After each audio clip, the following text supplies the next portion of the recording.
Sa isang liblib na baryo sa paanan ng bulubundukin ng Sierra Madre, naninirahan ang isang magsasakang kilala sa ngalan na Mang Lando. Sa edad na 50, taglay pa rin ni Mang Lando ang tikas ng isang matipunong lalaki, bagamat bakas sa kanyang balat ang pagod at hirap ng buhay. Nakaungos ang kanyang kubo sa gilid ng kagubatan, malayo sa kabihasnan. Ang kanyang asawang si Aling Rosa ay matagal nang pumanaw dahil sa matinding karamdaman at mula noon ay nag-iisa na lamang siya sa buhay. Ang kanyang taniman ay kaunti lamang, ilang puno ng saging, ilang hanay ng mais at kamoteng kahoy na siyang pangunahing kinakain niya araw-araw. Sa tuwing tag-ulan, lumulubog ang bahagi ng kanyang sakahan at tuwing tag-init na may nagkakabitak-bitak ang lupa dahil sa tindi ng init. Ngunit kahit anong hirap, hindi sumuko si Mang Lando sa buhay. Kinikilala siya ng mga taga-baryo bilang isang mabuting tao, hindi sakim, laging handang tumulong at marunong rumespeto sa kalikasan. Isang araw, habang naglalakad si Mang Lando papunta sa pinakaliblib na bahagi ng kanyang bukirin para magtanim ng bagong buto ng kamote, may napansin siyang kakaibang ingay mula sa gubat. Ito'y hindi pangkaraniwang huni ng mga ibon, hindi rin iyak ng hayop na karaniwang naririnig niya. Ito'y parang tinig na humahagulgol, tila umiiyak, may paghihirap, may dinaramdam. Nagpalinga-linga si Mang Lando. Dala ang itak at maliit na bayong ng mga punla. Maingat siyang lumapit sa pinanggagalingan ng ingay. Sa likod ng makapal na mga palumpong, sa lilim ng isang matandang punong balete, doon niya nakita ang isang nilalang na hindi niya inaasahan, isang unggoy, ngunit hindi karaniwang unggoy. Malaki ito, halos kasinlaki ng isang batang 6 na taong gulang. Ang balahibo nito ay hindi kayumanggi kundi kulay ginto, at ang mga mata nito ay kulay luntian na kumikislap sa sikat ng araw. Ngunit ang higit na kapansin-pansin nito ay buntis. Malaki ang tiyan nito at tila hirap na hirap ito sa paghinga. Namumugto ang mga mata nito sa pag-iyak at tila may sugat ito sa balikat. Hindi makapaniwala si Mang Lando sa kanyang nakikita. Ano bang hayop ito? Bulong niya sa sarili. Unggoy ba talaga ito? O isa bang engkanto? Ngunit bago pa siya makapagtanong o makalapit pa, bigla na lamang nagsalita ang unggoy. Tulungan mo ako, Mang Lando. Parang binuhusan ng malamig na tubig si Mang Lando. Napatigil siya. Ang unggoy nagsalita at ang mas lalo niyang ikinagulat, kilala siya nito sa pangalan. Papanong garalgal niyang tanong habang unti-unting lumapit. Ako'y sugatan. Ako'y nangangailangan ng tulong. Pakiusap. Tulungan mo akong manganak. Anang unggoy sa isang tinig na tila boses ng babae malambing ngunit puno ng pagod. Hindi na nagtanong pa si Mang Lando. Ang puso niyang maawain ay nanaig kaysa sa takot. Kumuha siya ng banig mula sa kanyang bayong at inilatag iyon sa damuhan. Maingat niyang inalalaya ng unggoy at pinahiga ron. Pinunasan niya ng malinis na panyo ang pawis nito at tinakpan ng dahon ang sugat sa balikat. Habang naghahanda, tinanong niya ito, "Ano bang klaseng nilalang ka? Bakit ka nagsasalita?" Napangiti ang unggoy sa kabila ng sakit. "Ako'y hindi karaniwang unggoy. Isa akong bantay ng sagradong punong kahoy sa ilalim ng bundok. Ang aking lahi ay matagal nang naninirahan sa kagubatang ito. Ngunit kami unti-unting nauubos dahil sa panggugulo ng mga tao. Ako ang huli sa aming angkan, at ang aking anak ay ang huling pag-asa. Wala akong alam sa panganganak ng hayop." "Hindi mo kailangang marunong," sagot ng unggoy. "Ang mahalaga ay may puso kang bukas at dalisay. Sa iyo ko ipinagkakatiwala ang aking anak. Kung ako'y hindi na makaligtas." Lalong nabagabag si Mang Lando. Napalunok siya habang tinitingnan ang naghihirap na nilalang. Sa loob ng ilang minuto ay nagsimula na ang paghilab ng tiyan nito. Sa kabila ng takot at kaba, inalala ni Mang Lando ang mga karanasang nasaksihan niya sa panganganak ng baboy at kambing noon sa bukid. Nagpatuloy ang pag-ire ng mahiwagang unggoy at pagkaraan ng halos 1 oras ng pagdurusa, narinig ni Mang Lando ang marahang iyak ng isang sanggol, ngunit ito'y hindi sanggol na tao, kundi isang gintong munting unggoy, kasing liit ng bisol ng tao. Kumikinang ito, parang nililok sa liwanag. Napaiyak si Mang Lando hindi sa takot, kundi sa awa at paghanga. Hindi pa siya nakakakita ng ganoong kagandang nilalang. Ngunit sa halip na saya, kalungkutan ang bumalot sa mukha ng inang unggoy. Ako'y hindi na magtatagal. Mahina nitong wika. Ano ka ba? Hindi, huwag mong sabihin. Pakinggan mo ako, Mang Lando. Bulong ng mahiwagang nilalang. Itago mo ang anak ko. Palakihin mo siya sa puso ng kagubatan. Kapag siya'y nakalakad na at marunong magsalita, siya ang magbabalik ng biyaya sa iyo. Lahat ng pagtitiis mo, matatapos na. Lahat ng tanim mo'y mabubuhay. Ang tuyong lupa'y magiging mabunga. Ngunit, may isang kondisyon. Ano yon? Huwag mong pagsamantalahan ang kanyang kapangyarihan. Huwag mo siyang ibenta. Itago mo siya sa mga mata ng taong sakim. Kung hindi, magwawakas ang pagpapala. Sa huling hininga ng mahiwagang unggoy, hinaplos nito ang kamay ni Mang Lando at tumitig sa kanyang mga mata. Salamat. Salamat sa puso mong dalisay. At kasunod noon, bumagsak na lamang ang katawan ng inang unggoy. Wala na itong buhay. Tahimik ang paligid. Tila nagluluksa ang buong gubat. Ang mga ibon ay hindi na kumakanta. Ang hangin ay tila huminto. At si Mang Lando ay nanatiling nakaupo sa tabi ng mga labi ng nilalang na nagtiwala sa kanya ng isang mahiwagang sanggol. Maingat niyang binalot ang sanggol na unggoy sa kanyang panyo. Inilibing niya ang inang unggoy sa lilim ng balete at sa tabi ng puntod ay nagdasal siya. Hindi kita bibiguin. Alagaan ko siya. Parang sarili kong anak. Sa kanyang pag-uwi sa kubo, may kakaibang liwanag ang langit. Ang buwan ay bilog na bilog at tila sumisilip sa gitna ng ulap. At sa kanyang mga palad, ang maliit na sanggol na unggoy ay tahimik na natutulog balot sa gintong balahibo at sa mga kamay nito ay tila may hawak na swerte. Wala pang kamalay-malay si Mang Lando na mula sa araw na ito magbabago na ang kanyang buhay. Makalipas ang ilang araw mula nang mailibing ni Mang Lando ang mahiwagang unggoy, tila nanumbalik ang katahimikan sa kanyang buhay. Ngunit sa kanyang puso at isipan, hindi niya makalimutan ang pangyayaring iyon. Isang buhay na engkanto ang nawala sa kanyang piling, ngunit kapalit nito ay isang bagong simula ang sanggol na unggoy na kanyang pinangalan ng Gani.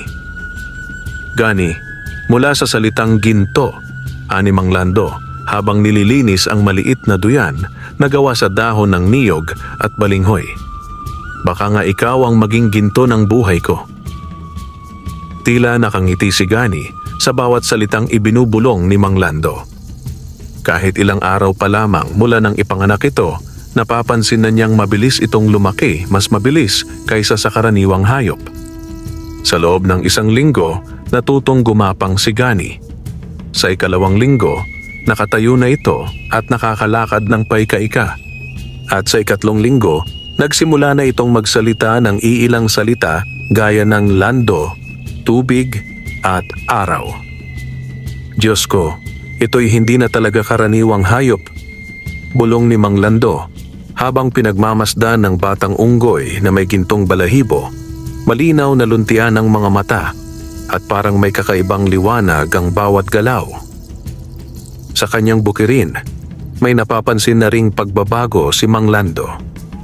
Ang mga tanim niyang dati halos hindi tumutubo, ngayon tila sinabuyan ng biyaya. Ang mga punong saging ay lumalago na may bunga kahit tag-init. Ang kamoting kahoy ay may matatabang ugat. Ang mga palayan sa likod ng kanyang bakuran ay mistulang naging luntian kahit hindi pa niya ito natatamnan. Isang hapon, habang si Mang Lando ay nagdidilig ng kanyang mga gulay, si Gani ay nakaupo sa gilid ng puno ng santol. Nakatingala ito, parang may kausap. Napansin iyon ni Mang Lando. "Gani," tawag niya. "Kanino ka ba nakikipag-usap riyan?" "Sa mga ibon," sagot ni Gani. "Sabi nila, bantay daw ako ng kagubatan, kagaya ng inay." Napatigil si Mang Lando. "Inay mo?" "Opo," sagot ni Gani, sabay turo sa langit. Sabi niya, "May babantayan akong mundo." Muling nanlamig ang pakiramdam ni Mang Lando. Totoo nga ang sinabi ng inang Unggoy, ang anak niya ay may kapangyarihan at ito'y isang tagapangalaga. Ngunit sa murang edad pa lamang ni Gani, hindi niya alam kung paano iyon mauunawaan ng nilalang. Lumipas ang mga buwan. Sa kanyang paningin, si Gani ay parang isang tunay na anak. Hindi niya ito itinuturing na hayop. Sa tuwing siya'y kakain, pinagsasaluhan nila ang pagkaing inani mula sa masaganang bukirin. Sa gabi, magkasama silang natutulog. At sa umaga, sabay silang gumigising upang diligin ang mga tanim at ayusin ang pilapil. Ngunit isang gabi, habang natutulog si Mang Lando, nagising siya sa isang kakaibang liwanag mula sa labas ng kanyang kubo. Tumungaw siya at laking gulat niya nang makita si Gani na nakatayo sa gitna ng bukid, nakataas ang mga kamay at tila may hinihipang hangin. Sa paligid nito, ang mga dahon ng mais at saging ay kumikilos, sumasayaw sa ihip na hindi niya maramdaman. Paglapit niya, bigla namang huminto si Gani. Umikot ito at ngumiti. "Lando," anito, "tinutulungan ko ang mga halaman mong makatulog. Sila'y napapagod din." Hindi nakapagsalita si Mang Lando. Gusto niyang magsalita, magtanong, ngunit ang mga salita ay tila naipit sa kanyang lalamunan. Nakaramdam siya ng banal na pangamba, hindi takot kay Gani, kundi paggalang sa mahiwagang kapangyarihan ng nilalang na kanyang inalagaan. Kinabukasan, dinala niya si Gani sa malapit na ilog upang maligo. Doon, nakita niya kung paanong ang mga isda ay kusang lumalapit sa batang unggoy. Ang mga ibon ay tila nakikipaglaro rito. May mga paru-paro na umiikot sa ulo nito habang tumatawa si Gani. "Lando," sabi ni Gani habang pinupunasan ang mukha niya ng dahon, "huwag mong ipagsasabi ang tungkol sa akin." "Bakit?" tanong ni Mang Lando. "May mga tao sa baryo na hindi makikinig sa mga kwento. Ang gusto lang nila, kapangyarihan." Napalunok si Mang Lando. Alam niya kung gaano kahirap ang buhay sa baryo, maraming naghihikahos, maraming naiinggit. Kapag nalaman nilang may alagang mahiwagang nilalang si Mang Lando, tiyak may susubok kumuha nito o pagkakitaan. Kaya mula noon, iniwasan ni Mang Lando na lumabas ng bahay. Tinigilan muna niya ang pakikipagkwentuhan sa mga kapitbahay. Hindi na siya sumasama sa palengke at bihira na ring makita sa simbahan. Marami ang nagtaka. "Mukhang tinamaan ng swerte si Lando, no?" bulong ng ilan. "O baka naman may tinatago yan sa kubo niya," hinala ng iba. Ngunit kahit anong pag-iwas ni Mang Lando, may mga matang nakamasid. Isang araw, dumating si Kapitan Eladio, ang matandang pinuno ng barangay. Kasama niya ang isang mayamang negosyante mula sa bayan, si Ginoong Ruperto, kilala sa pagiging sakim sa lupa at yaman. Lulan sila ng diip na may bitbit na mga tauhang armado ng baril. "Magandang araw, Mang Lando," bati ng kapitan habang nilalapitan ang kubo. Nang bumungad si Mang Lando, agad siyang kinabahan. "May maipaglilingkod ba ako sa inyo, Kapitan? Napadaan lang kami. Nabalitaan naming namumulaklak ang mga tanim mo kahit tag-init. Sabi nga ng mga tao, parang himala raw ang lupang to. Napakamot si Mang Lando. Baka tiempo lang po ng panahon. Ngunit si Ginoong Ruperto ay walang pasensya. Diretsuhin na natin to. Bibiliin ko ang lupain mo, Mang Lando. 3 milyon. Tubusin mo na habang masaya pa ako. Napalunok si Mang Lando. Hindi pa siya nakakahawak ng ganoong halaga ng pera sa tanang buhay niya. Ngunit hindi siya nagpadala. Paumanhin po, Ginoo. Hindi ko po binebenta ang lupa ko. Nangingitim ang mukha ni Ruperto. Alam mo bang maraming gustong tumira rito? Anong meron sa lupa mong to, ha? Luma na po ang bahay ko. Walang kuryente, walang tubig. Malayo sa bayan. Wala po kayong mapapala rito. Pabalik na sagot ni Mang Lando. Nanginginig man ang boses. Tila nawalan ng gana si Ruperto. Ngunit bago sila umalis, ibinulong ni Kapitan Eladio sa kanya, may tinatago ang matandang yan. Pusakal na'y hindi nagpapabenta ng lupa. Baka may engkanto sa ilalim ng kubo.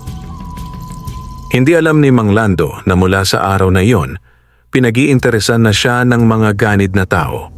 At kahit anong ingat niya, sa mga susunod na buwan ay unti-unti nang mapupunta sa panganib ang tahimik niyang buhay. At si Gani ay nagsisimula ng lumakas, lumawak ang kapangyarihan at maunawaan ang kanyang layunin sa mundong ibabaw. Lumipas ang mga araw ngunit hindi na naging kasing payapa ang paligid ng kubo ni Mang Lando. Bagamat patuloy ang pamumunga ng kanyang mga pananim at masaganang ani, nakadama siya ng hindi maipaliwanag na kabigatan sa hangin. Sa tuwing sasapit ang dapit hapon, may mga kaluskos sa palibot ng gubat at sa gabi, tila may mga matang nakasilip sa pagitan ng mga puno. Si Gani, na ngayoy halos kasinlaki na ng 5 taong gulang na bata, ay lalong naging alerto. Ang kanyang mga pandama ay tila mas matalas kaysa dati, mabilis makarinig ng yabag, marunong kumilatis ng masasamang loob, at madalas na nagbababala kay Mang Lando. May dumarating, sabi ni Gani isang gabi habang nakaupo sila sa sahig ng kubo. Sino? Tanong ni Mang Lando habang inilalagay sa tabi ang kanyang inuming tsaang gawa sa dahon ng lagundi. Hindi ko pa alam, pero nararamdaman ko ang bigat sa lupa. Parang may mga paa ng mga taong mabigat ang loob at may masamang hangarin. Tiningnan ni Mang Lando ang paligid. Walang ibang ilaw kundi ang gasera sa loob ng kanilang kubo. Ngunit sa dilim sa labas, tila may gumagalaw anino sa likod ng kawayan o mata sa pagitan ng mga damo. Hindi na siya nagtaka. Alam niyang hindi titigil si Ginoong Ruperto at ang kanyang mga tao. Sa mundo ng mga sakim, walang lugar ang pagtanggi. Hindi mo man sila harapin, darating ang oras na sila na mismo ang sasalakay. Kinabukasan, habang binubungkal ni Mang Lando ang lupa sa paligid ng mga puno ng mangga, napansin niyang may mga ugat na ginto na umaagos mula sa ilalim. Hindi ito likas sa lupa, parang ugat ng halaman, ngunit may kumikislap na sinag sa tuwing tatamaan ng araw. "Gani!" sigaw niya. "Tingnan mo to!" Dumating si Gani na parang humahalimuyak sa hangin. Nang makita niya ang mga ugat, nagdilim ang kanyang mukha. "Delikado yan," anya. "Iyan ang ugat ng kalikasan. Kapag nakita ito ng mga ganid, bubungkalin nila, dudungkalin ang lupa hanggang sa mamatay ang lahat ng espiritu sa paligid." Anong dapat gawin? Tayuan natin ang taniman. Itanim natin ang pinakamatitibay mong tanim, mga halamang may tinik, may taglay na amoy, may bunga na hindi kaaya-aya sa paningin ng tao. Dapat hindi ito maakit. At iyon nga ang ginawa ni Mang Lando. Sa tulong ni Gani, nagtanim siya ng mga halamang kagaya ng kutsay, siling labuyo, at mga halamang palumpong na matitinik.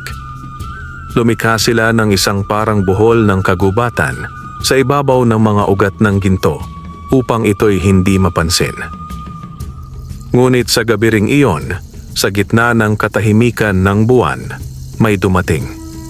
Sa di kalayuan, sa isang kubong yari sa semento sa baryo proper, nagtipon sina Kapitan Eladio at Ginoong Ruperto kasama ang ilan sa mga armadong tauhan at isang hindi pamilyar na lalaki na tinawag nilang Kamando. Isa siyang albularyong kilala sa buong rehiyon bilang manggagamot sa umaga, ngunit mambabarang sa gabi. Maputla ang balat, may balbas na puti, at may suot na kwintas na may bungo ng uwak. Sabi mo, may engkanto sa lupa ng matandang yon? Tanong ni Kamando habang pinapahid ang langis sa kanyang mga palad. Hindi lang engkanto, may nasilip ang isa kong tauhan na unggoy na kulay ginto. Baka yan ang nagbibigay ng swerte, sagot ni Ginoong Ruperto. Kung ganoon, mapapasa atin yan sa loob ng 3 gabi, sagot ni Kamando. Ang mga nilalang ng gubat ay may batas, pero kaya kong labagin yon, basta ako'y mabayaran. Tinapik ni Ruperto ang mesa. Dalhin mo sa akin ang nilalang, patunayan mong hindi ka panakot lang sa baryo. Sa ikalawang gabi, habang natutulog si Mang Lando at si Gani, isang malamig na hangin ang dumaan sa kanilang bakuran. Tumahol ang mga aso sa baryo, sabay-sabay na tila may naamoy na hindi nila gusto. Sa gubat nagsitahimik ang mga ibon, maging ang mga kuliglig ay huminto sa pagkanta. Bigla, nagising si Gani. Lando, bulong niya, may masamang espiritu sa labas, huwag kang lalabas. Ngunit si Mang Lando, na may hawak na itak, ay hindi mapakali. Sumilip siya sa bintana. At sa malayo, sa gilid ng kanyang mga puno, nakita niya ang isang aninong puti, nakatayo, tila may hawak na baston na itim. Nang lumapit ito sa taniman, biglang namatay ang mga sanga ng halamang tinanim sa ibabaw ng ugat ng ginto. Isa-isang nalalanta, parang sinisinghot ang kanilang lakas. Kamando! Bulong ni Gani. Isa siyang mangkukulam, dala niya ang usok ng pagkamatay. Dumampot si Gani ng ilang dahon ng banaba, inilagay sa maliit na apoy at binigkas ang isang hindi pamilyar na wika. Pagkaraan ng ilang saglit, lumitaw sa hangin ang isang liwanag na kulay bughaw, bumalot sa buong kubo ni Mang Lando at parang kalasag na humarang sa lakas ni Kamando. Mga espiritu ng kagubatan, bantayan ninyo kami, bulong ni Gani. Biglang umalulong ang hangin, parang may tinig ng daan-daang ibon, at mula sa mga puno ng niyog, bumagsak ang mga sanga, lumipad ang mga dahon at tinaboy ang aninong nasa labas ng bukid. Hindi pa ngayon, sigaw ni Kamando habang papalayong naglalaho. Pagbalik sa loob, hingal si Gani. Hindi ko na kayang pigilan kung babalik pa siya. Kailangan natin ng kakampi. Kakampi? Oo. Sa silangang bahagi ng kagubatan, may mga nilalang na matagal ng kaalyado ng angkan ng aking ina. Mga duwende ng punong kahoy, mga tikbalang na bantay ng ilog, at mga ibon ng apoy. Kailangan kong hanapin sila. Nakakatakot yan, Gani. Bata ka pa. Pero mas nakakatakot kung hindi tayo kikilos. Kinabukasan, maagang nagising si Mang Lando. Ngunit wala na si Gani sa kanyang tabi. Sa sahig ng kubo, may naiwan na isang mensahe na nakasulat sa dahon ng saging gamit ang dagta ng saging. Lando, huwag kang mag-alala. Babalik ako. Huwag mong hayaang masira ang lupang ito. Alagaan mo ito gaya ng pag-aalaga mo sa akin. Babantayan kita mula sa hangin. Napaupo si Mang Lando. Tila nabawasan ang bigat ng kanyang dibdib, ngunit nadagdagan ang kanyang pag-aalala. Ang tanging kasama niya sa buhay, ang nilalang na ginabayan niya mula sanggol, ay humakbang na sa sarili nitong pakikibaka. At sa kanyang paligid, alam niyang ang kagubatan ay hindi na basta tahimik. Ito'y nabubuhay, nagbabantay, at handang lumaban. Ngunit hindi rin magpapahuli ang kasakiman ng tao. Mag-isa si Gani sa kanyang paglalakbay. Sa kanyang murang anyo katawan ng unggoy, sukat ng isang 5 taong gulang na bata, at ginintuang balahibo tila ba isang maliit na nilalang lang siya na walang kakayahang sumalungat sa panganib. Ngunit sa kanyang dibdib ay naglalagablab ang diwa ng kanyang lahi at sa kanyang dugo ay dumadaloy ang sinaunang mahika ng mga bantay ng kalikasan. Naglakad siya sa gitna ng makakapal na damuhan, tumawid sa sapa at pumasok sa pusod ng kagubatang hindi na nararating ng mga tao. Ang mga hayop ay kusang lumilihis sa kanyang daraanan, hindi dahil sa takot, kundi dahil sa pagkilala. Makalipas ang ilang oras ng paglalakad, narating niya ang tinatawag na punong tuwiran, isang matandang punong kahoy na sinlaki ng 3 bahay. Nakapaikot dito ang mga duwending bantay ng ugat, maliit na nilalang na may mga sombrerong yari sa dahon at balat ng kahoy. Gani, anak ng bantay ng liwanag, bati ng pinakamatandang duwende, si Tiktik, habang kumakaway gamit ang tungkod na yari sa palumpong. "Maestrong Tiktik," sagot ni Gani, "kailangan ko po ng tulong. May mga tao sa labas ng gubat, mga ganid, mga magnanakaw ng buhay, gustong kunin ang lupa na pinangangalagaan ng inay ko." Tumingin si Tiktik sa langit, saka nagbuntong hininga. Darating talaga ang panahon ng panunubok. Ang lupang may dalisay na puso ay laging pag-aagawan, pero hindi ka nag-iisa. Mula pa sa araw na isilang ka, Gani, kami nakamasid.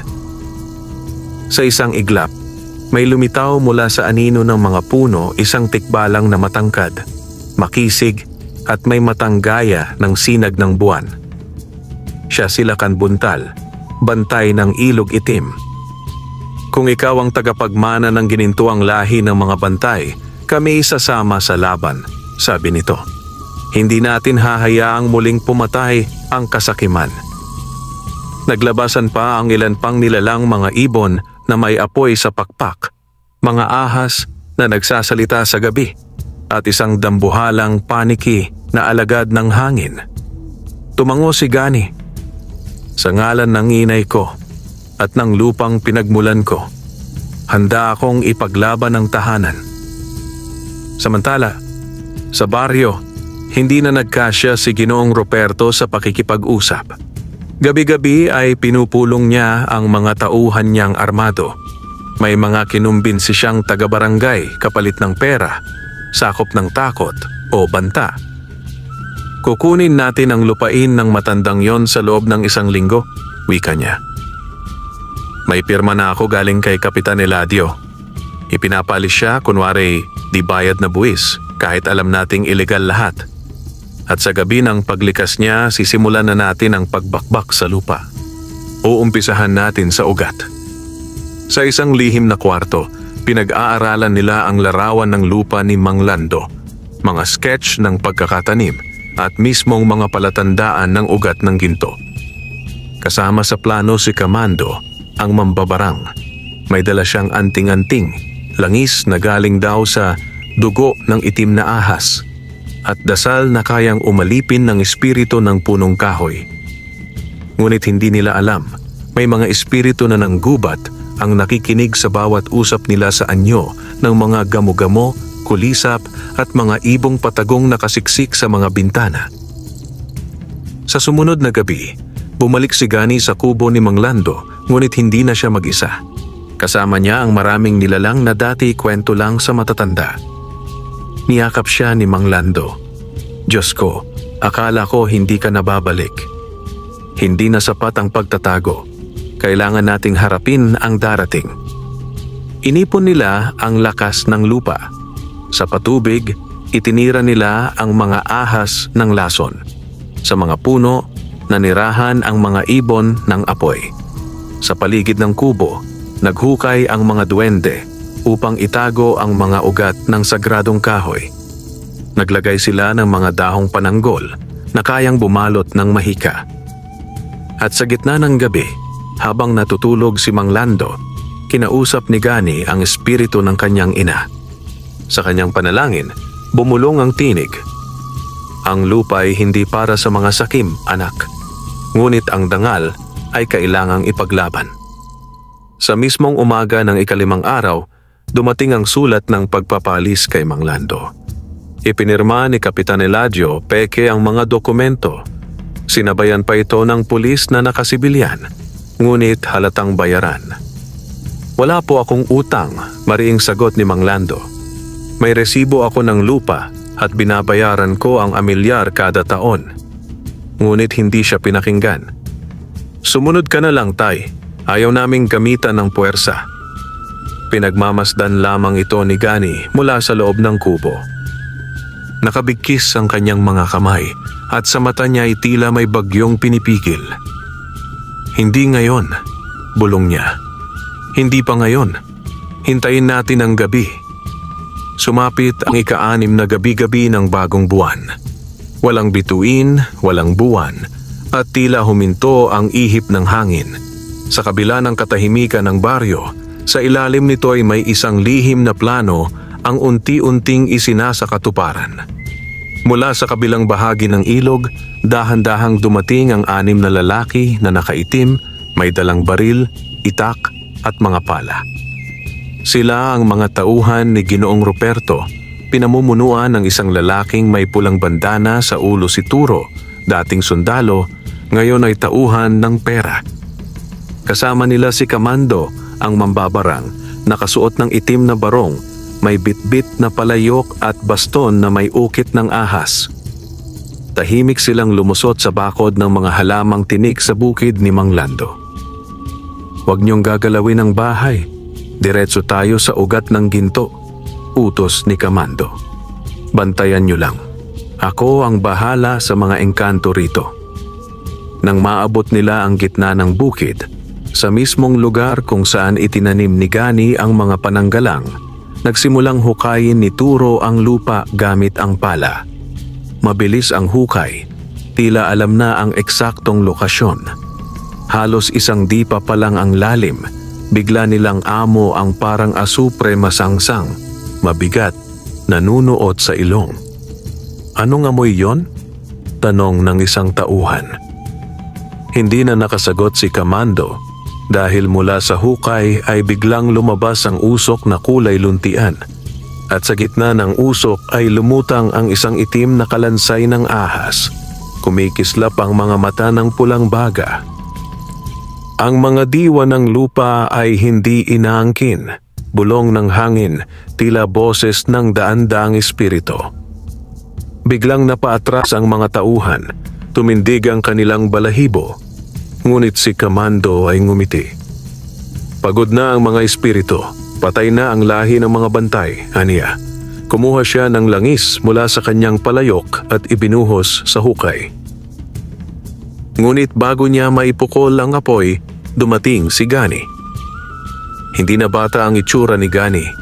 Sa ilalim ng dilim ng bagong buwan, ang kanyang balahibo ay kumikinang na parang purong gintong apoy.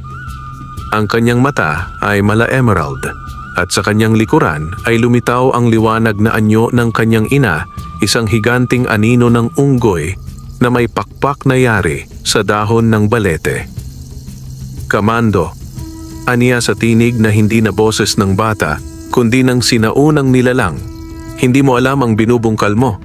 Ang ugat na iyan ay hindi lamang ginto, iyan ay ugat ng buhay ng kagubatan. Kapag pinutol mo yan, mamamatay ang diwa ng lupa, ang mga hayop, ang tubig, pati kayo. Kasaysayan lang kayo, sigaw ni Kamando. Panahon na para sa bagong lakas. Ibinato niya ang apoy mula sa kanyang palayok, ngunit bago pa ito sumayad sa lupa, lumutang ang mga ibon ng apoy.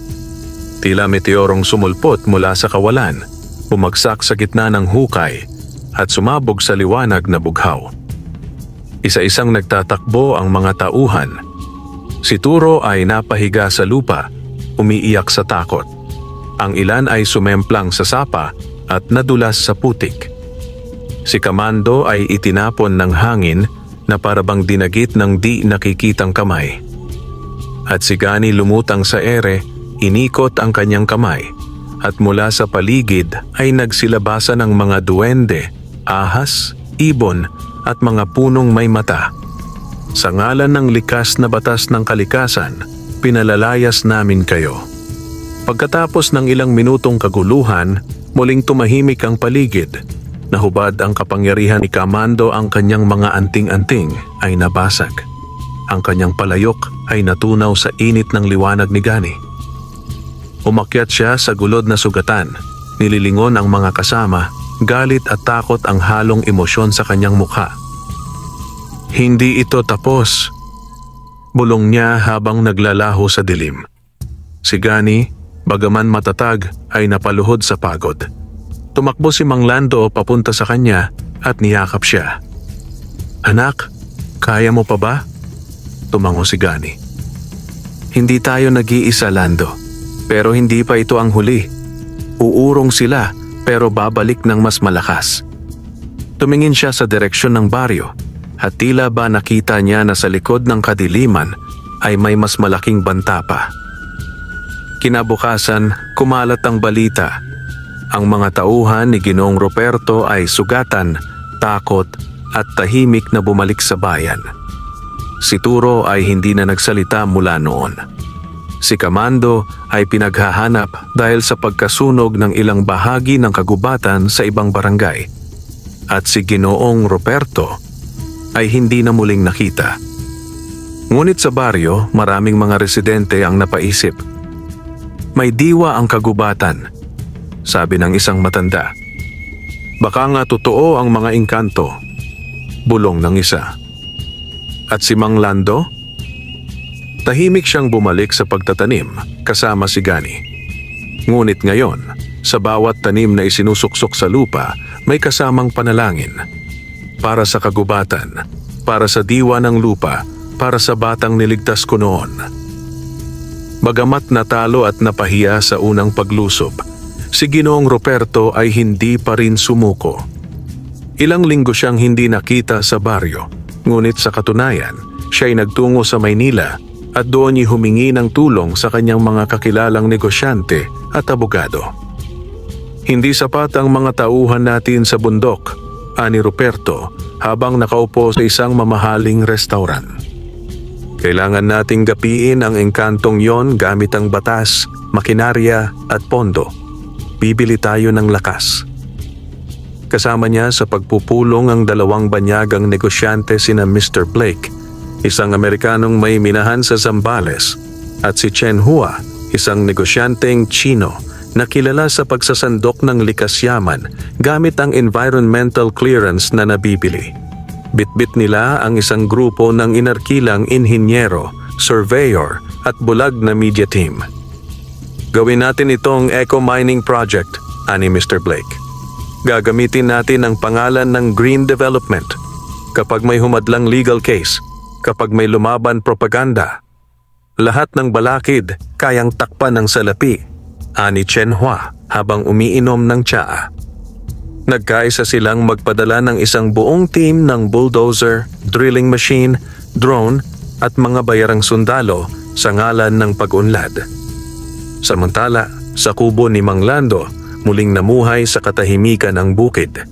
Ang mga tanim ay masagana, ang tubig sa sapa ay malinis, at si Gani ay patuloy na lumalakas hindi lang sa katawan, kundi sa diwa. Isang gabi, habang nakaupo si Gani sa itaas ng puno ng mangga, may dumating na itim na uwak. Dumapo ito sa kanyang harapan at nagsalita sa lumang wika ng kagubatan. Tagapagmana ng ginintuang lahi, may paparating na bagyo. Hindi ito ulan, kundi makina. Hindi ito kulog, kundi tren ng bakal. At sa likod nito ay dila ng kasinungalingan. Hindi nagtanong si Gani. Alam niyang ito ay babala mula sa mga nilalang ng hangin at ang ibig sabihin nito ay muling nagbabalik ang panganib, mas mabangis, mas maitim, mas may kapangyarihan. Kinabukasan, pinatawag niya sina Lakan Buntal, Tikbalang, Tiktik, Duwendeng Matanda, at Mayla, ang diwata ng ilog upang magpulong sa punong santuwaryo. Hindi sapat ang mahika kung ang kalaban ay makinarya, wika ni Tiktik. Ang mga hayop ay may takot sa apoy at tunog ng bakal. Ngunit ang puso ng tao ay kayang gisingin, sabat ni Mayla. Sa baryo, may mga naniniwala sa diwa ng lupa. Kung ating maipapakita sa kanila ang katotohanan, sila'y maaaring lumaban sa tabi natin. Ganito mango. Kung ganoon, oras na para ang mga tao ay mamili kung saan sila papanig, sa kalikasan o sa pagkawasak. Isang umaga, dumating ang convoy ng mga banyagang negosyante sa baryo, may dalang malalaking makina, mga drone, mga sundalo at sariling media. May dala silang mga papel, permit at magandang pangakong. Eco-friendly mining project, trabaho para sa lahat, modernong kalsada, libreng ospital at paaralan. Nabulag ang ilan. Ang mga gutom at hikahos ay napilitang pumirma ng suporta. Pati ang simbahan ay kinumbinsi. Ang mga pinuno ng barangay ay binigyan ng sobre. At si Kapitan Eladio muling nagpakitang gilas sa pagsuporta sa pag-unlad. Ngunit si Mang Lando tahimik lamang sa kanyang kubo. Hanggang sa isang gabi, habang naglalakad siya sa baryo, kinausap siya ng ilang kapitbahay. Lando, totoo ba yung sabi-sabi na may mahiwagang nilalang sa lupa mo? May mga ibon na parang apoy raw? Anak mo raw, hindi tao pero mukhang tagapagligtas. Hindi siya sumagot. Sa halip, ngumiti lang siya at tumango. Ang mahalaga lang, alamin natin kung ang tinatawag nilang pag-unlad ay para sa bayan o para lang sa bulsa. Kinagabihan, habang nag-uusap si Gani at Lando, dumating sa kanilang kubo si Matandang Dayo, isang bulag na matanda na biglang sumulpot, nakasuot ng kapa ng mga dahon at baston na gawa sa ugat ng balete. Siya ay tinatawag sa alamat bilang Apo ng Gubat. Maliwanag sa akin ang dilim, anya. Kilala ko ang hakbang ng darating na giyera. Ang araw ay madudungisan ng alikabok ng makina. Ngunit bago ang wakas, isang nilalang na isinilang sa gitna ng kabutihan at misteryo, ang magiging susi sa balanse. Tumingin siya kay Gani. Bata, ikaw ang huling bantay ng puso ng kagubatan, ngunit ang huling laban ay hindi sa dahon, kundi sa puso ng tao. Kaya kailangan mo silang gisingin. Itinuro niya ang silangan. Sa loob ng 7 araw, ang unang drilling ay magsisimula. Sa 8 araw, malulusaw ang ugat ng ginto at ang lupa ay mamamatay. Tiningnan ni Gani si Mang Lando. Wala tayong ibang sandata kundi ang katotohanan at ang pagkakaisa. Kinabukasan, nagsimulang gumalaw ang mga tagapangalaga ng kagubatan. Sa tulong ni Gani, pinadalan ng mensahe ang mga nilalang ng kalikasan sa ibon, sa sapa, sa punong kahoy, at maging sa hangin. Ang mga duwende ay nagtago ng mahahalagang ugat upang hindi mapasabog ng makina. Ang mga diwata ay nagpatubig sa tuyong bahagi ng gubat upang mapigilan ang pagkasunog. Ang mga tikbalang ay naghukay ng mga bitag na hindi kayang matukoy ng drone. At si Gani, muling sinanay ang kanyang sarili. Tuwing gabi ay nagpapalakas siya gamit ang liwanag ng bituin at dasal ng kagubatan. Ngunit higit sa lahat, ang pinakamahirap niyang tungkulin, pukawin ang puso ng mga tao. Sa baryo, unti-unti niyang pinapadalhan ng sulyap ang mga bata, nagpapakita sa likod ng puno, lumilitaw sa sinag ng araw, o pinadadaanan ng ilaw ang mga tanim ng mahihirap. At nagsimulang magtanong ang mga tao, bakit mas masagana ang bukid ni Lando? Bakit tahimik ang lupa niya? Bakit kapag lumalapit ang drone, nagkakaproblema sa signal? May nilalang nga ba sa likod ng kabutihan? Mula sa dulo ng langit, unti-unti nang lumilitaw ang bagyong gawa ng kasakiman. At sa pusod ng bukid ni Mang Lando, may isang batang nilalang kalahating unggoy, kalahating engkanto na may ginintuang balahibo at pusong dalisay ang nakatitig sa gabi. Ang kanyang tinig ay pabulong. Hindi ko kayo lalabanan sa dahas. Lalabanan ko kayo sa alaala, sa pagmamahal, sa pagkakaisa, sa ngalan ng inay ko at ng lupang ito. Sa unang liwanag ng ikapitong araw, yumanig ang lupa ng baryo sa pagdating ng malalaking bulldozer, drilling machines, at backhoe na ipinadala ni na Mr. Blake at Chen Hua. May kasunod pa itong mga truck ng sundalong bayaran, drone operators, at surveyor na may dalang mga permit, papel at kamera. Formal na po itong proyekto, sabi ng isang banyagang abogado sa harap ni Kapitan Eladio at ilang barangay officials. May pirma mula sa gobyerno, environmental clearance complete. Ang ibang taga-baryo ay nagsidumog para manood. May ilang natuwa, may ilang nag-aalangan. Ngunit si Mang Lando, nakatayo sa harapan ng kanyang bukid, ay matatag sa tabi niya si Gani, nakatayo sa itaas ng malaking ugat ng punong kahoy, at sa likuran nila ay mga duwende, tikbalang, ibon ng apoy, at espiritu ng lupa, lahat nakahanda. Sa unang salpak ng nguso ng bulldozer sa hangganan ng bukid ni Mang Lando, agad na nagpakawala si Gani ng bugso ng hangin. Mula sa kagubatan ay lumipad ang mga ibong apoy, tumapo sa makina, at biglang naglaho ang kuryente ng mga kontrol. Nagpanik ang operator. "Sir, all systems down!" Sinubukan ng ibang team na lumapit para hukayin ang lupa, pero lumambot ang putik sa paligid, naging parang kumunoy. Isa sa mga sundalong bayaran ang bumulusok sa loob, muntik ng mabaon. Mula sa gilid ng kagubatan, may sumulpot na tikbalang silakan buntal, nakasakay sa isang dambuhalang usa. Tumindig sa pagitan ng tao at kagubatan. Ang lupang ito ay may pangalan, may alaala, at may diwang hindi ninyo maaaring angkinin, sigaw niya. Ngunit hindi tumigil ang mga sundalo. May ilang bumaril sa ere bilang pananakot.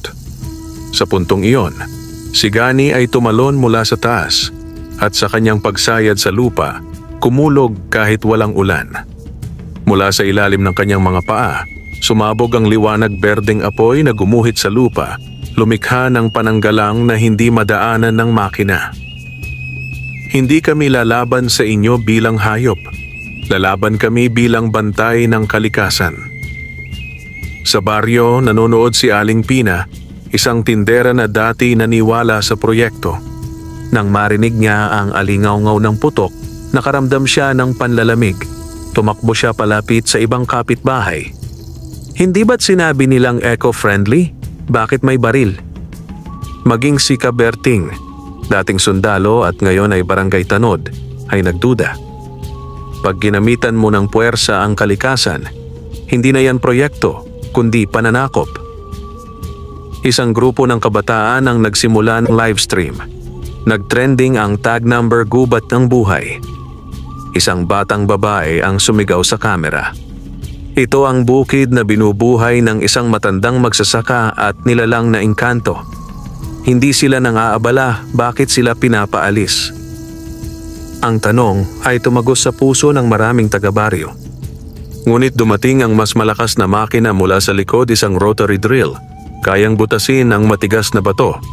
Ang operator nito ay banyaga at walang pakialam sa sigaw ng mga residente. Pinaputok niya ang makina at sa unang ikot nito, umalingaw-ngaw ang iyak ng kagubatan. Nang tamaan ng drill ang unang ugat ng sagradong puno, pumutok ang lupa sa paligid. Tumalsik ang mga bato at mula sa hukay ay lumabas ang itim na usok, puno ng galit ng mga espiritong matagal nang natutulog. Si Gani ay napaluhod. Ang ugat, nasugatan, bulong niya. Tumagundong ang lupa. Sa malalayong bundok, nagsimula ang pagguho ng lupa. Uminit ang hangin. Ang sapa ay natuyo. Sa loob ng ilang minuto, nabura ang kulay berde sa mga pananim, tila unti-unting namamatay ang buhay ng bukid. Ngunit bago tuluyang bumagsak ang lahat, dumating ang mga tao. Tumigil kayo! Sigaw ni Kaberting habang humaharang sa drilling machine. Kasunod niya sina Aling Pina, ang mga kabataan, maging ang ilang trabahador na inupahan mismo ni Ruperto. Dala nila ang mga karatula. Wala sa permit ang pagpapasabog ng gubat. Ang kalikasan ay buhay, hindi negosyo. Ibalik ang diwa ng gubat. Sa kabila ng tensyon, nagsanib ang mga tao at nilalang sa isang makapangyarihang harapan. Naglakad si Gani sa gitna nila. Sa harap ng mga banyagang negosyante at makina, sumigaw siya. Kung hindi kayo aalis, kami ang magiging ugat na hahadlang sa inyo. At biglang, mula sa lupa, ay tumubo ang punong mas mataas pa sa antena ng drone. Ang kanyang mga ugat ay bumalot sa makina. Ang hangin ay naging parang bagyong humahaplos, ngunit mapanindig balahibo. Nataranta ang mga banyaga. Si Mr. Blake ay sumigaw ng call of the operation habang inaangat ng mga puno ang ilang makina. Ang mga drone ay bumagsak isa-isa. Si Chen Hua ay muntik ng maipit ng bumaluktot na ugat. Ang mga sundalo ay nagtakbuhan at ang mga taga-baryo sabay-sabay na hinarangan ng daan. Wala nang ibang opsyon na ang mga maninira kundi ang umatras. Kinagabihan, sa harapan ng kubo ni Mang Lando, nagtipon ang mga nilalang ng kagubatan at ang mga taga-baryo. May mga luha, may ngiti, may sugat sa katawan ng lupa, ngunit may pag-asa. Hindi pa tapos ang laban, wika ni Gani. Ngunit ngayong kayo ay nanindigan, may pagkakataon pa tayong isalba ang lahat. Lumapit sa kanya ang isang batang babae. Engkanto ka po ba talaga? Ngumiti si Gani. Hindi ako ang mahalaga. Ang mahalaga alam mong may buhay ang kalikasan at kaya mo itong ipaglaban. Ilang araw matapos ang digmaan sa bukid, unti-unti nang bumabalik ang katahimikan sa paligid. Ang mga makina ay tuluyang inalis ng mga banyaga. Ang proyekto ay isinailalim sa investigasyon. Si Kapitan Eladio ay sinuspinde at ang pangalan ng bukid ni Mang Lando, dating itinuturing na sulok ng kagubatan, ay ngayoy pinag-uusapan na sa mga balita bilang bukid na iniligtas ng mahiwagang nilalang. Ang mga sugat ng lupa ay hindi madaling maghilom, ngunit dahil sa tulong ng mga nilalang ng kalikasan at sa mga kamay ng mga taong nagising sa katotohanan, muling nagluntian ng mga pananim, dumaloy ang sapa at tumubo ang sagradong punong ginto sa gitna ng lupain, puno na may dahong kumikislap kapag sinag ng araw ay sumasayad dito.